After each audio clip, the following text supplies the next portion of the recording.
Hi there. Today I'd like to talk about a relatively obscure disease that I think just doesn't get the attention it deserves from the mainstream media.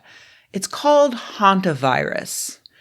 Okay, obviously I'm joking. Thanks to our collective COVID-related PTSD, the entire world is now talking about Hantavirus, and many people are concerned that we are hurtling towards another round of sheltering in place while Donald Trump talks about injecting bleach into his veins as a cure and millions of people die.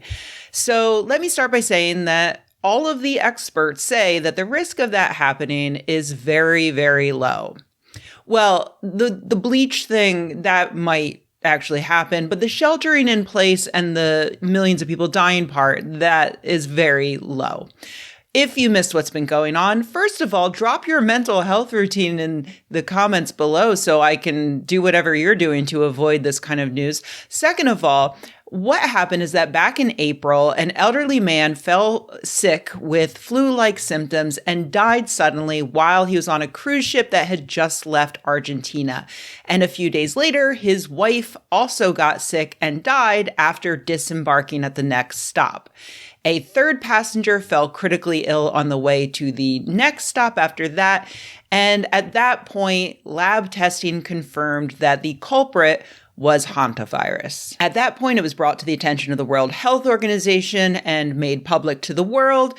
But despite public calls for the ship to be immediately blown up at sea with all remaining passengers aboard and never spoken of again, public health authorities tracked down everyone who had already disembarked to check on them for symptoms, and they sent the ship to the Canary Islands to drop everyone else off and isolate them for a while, leaving only a skeleton crew, probably could have picked a better word there, remaining aboard the ship to get it back to its home base in the Netherlands. As of this recording, there have been a total of 8 confirmed cases and 3 deaths, all of whom were the passengers and crew on the ship, which means a case fatality ratio of 38%. That sounds super scary, of course. In 2020, COVID ran rampant through the passengers of the Diamond Princess cruise ship, and that only killed 14 or so, which was about 2% of them. Of course, back then, conservatives, along with people like Jay Bhattacharya, argued that the case fatality rate for COVID was probably only like 0.01% or something, nowhere near close to 2%, but you know what? We'll come back to that. But this Hantavirus strain's very high mortality rate is part of the reason why it's probably not going to become our next pandemic. Unlike COVID, we have decent evidence to suggest that this only spreads once symptoms appear. And once those symptoms do appear, they start off feeling like the flu, but they very quickly get so severe that the patient isn't going to be getting on an airplane or singing in their church choir. Research on this hantavirus, which is known as the Andes virus because of where it's usually found, suggests that while it is the only strain that might spread from human to human, as opposed to from rodent to human like the other strains, it requires really sustained contact in order for it to make the leap to other people. And when I say sustained contact, I mean like fucking. In 2007, Chilean researchers tracked 76 patients with the Andes virus and 467 of the people those patients lived with. They found that only 1.2% of household members also got the virus, while 17.6% of sex partners got it. Hey, post-production Rebecca here. I release these videos early to my patrons at patreon.com/Rebecca.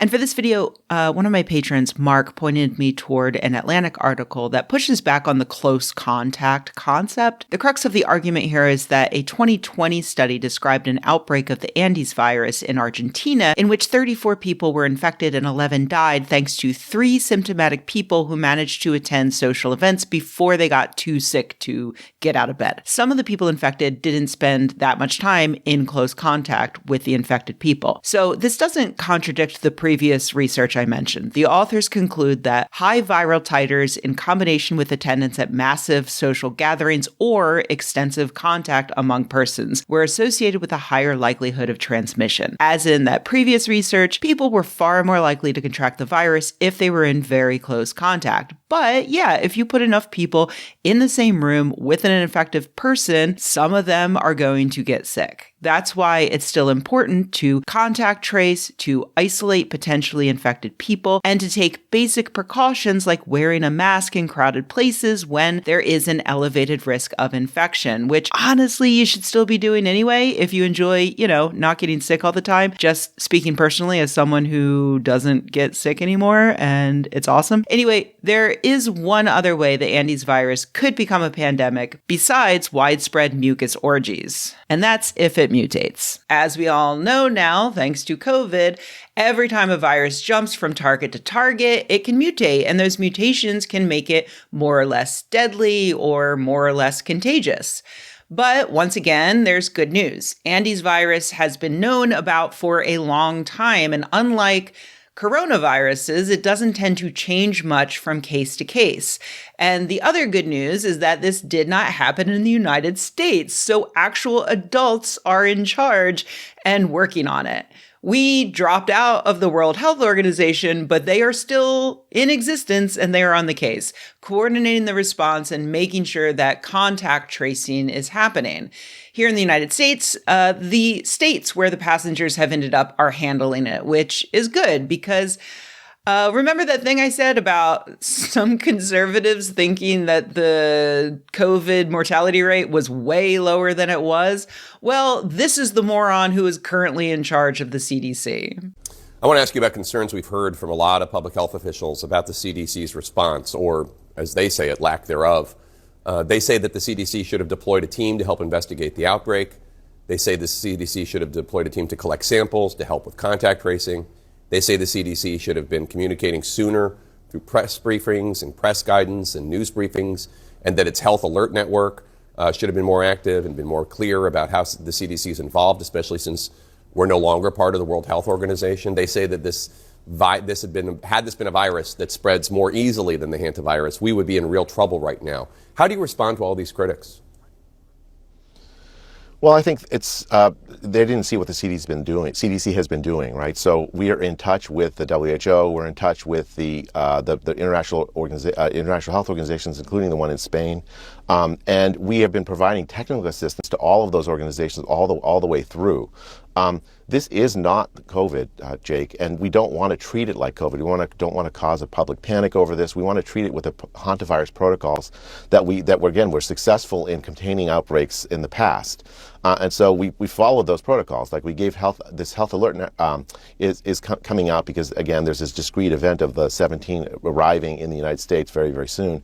And so we just want to make sure that the medical community understands this. We've been communicating the last week as the press attention has picked up more with the public as is appropriate given the nature of this disease.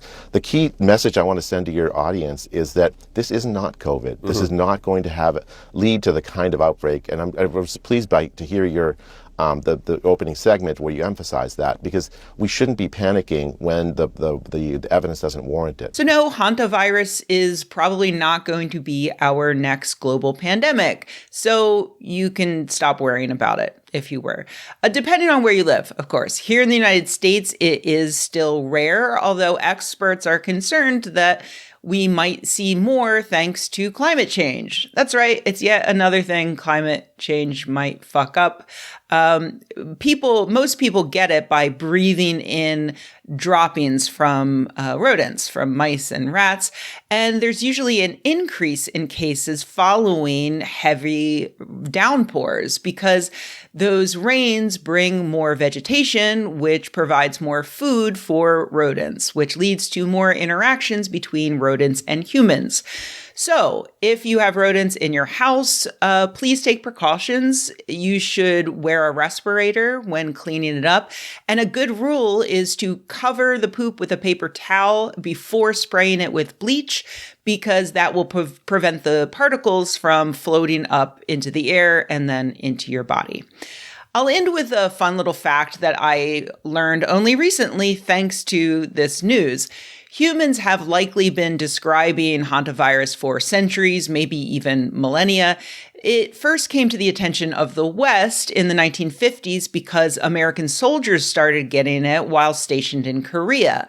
It was finally isolated to study scientifically in 1976 by a Korean epidemiologist named Ho Wang Lee, who had spent years on this project, and it was so dangerous that his own team kept falling ill. After isolating the virus, Lee was then able to research it and develop diagnostic criteria to identify the disease in humans. Finally, in 1989, he developed a vaccine against the virus, making him the first person in the history of medicine to discover a disease, develop the diagnostic criteria for it, and then make a vaccine for it. Ho Wang Lee was hantavirus's #1 op. He saw people dying and said, "Not on my watch, you little bitch." Or, I don't know, however you say that in Korean. I don't speak Korean. Anyway, badass guy, Ho Wang Lee, and a good role model for how you should feel about hantavirus. Be careful, be smart, but don't be scared.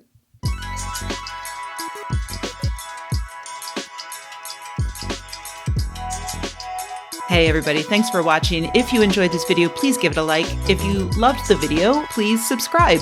And if you think the world could use more videos like this and you happen to have a few bucks laying around, head to patreon.com/Rebecca and join an awesome community of nerds like the people whose names you see on the screen right now. Thanks.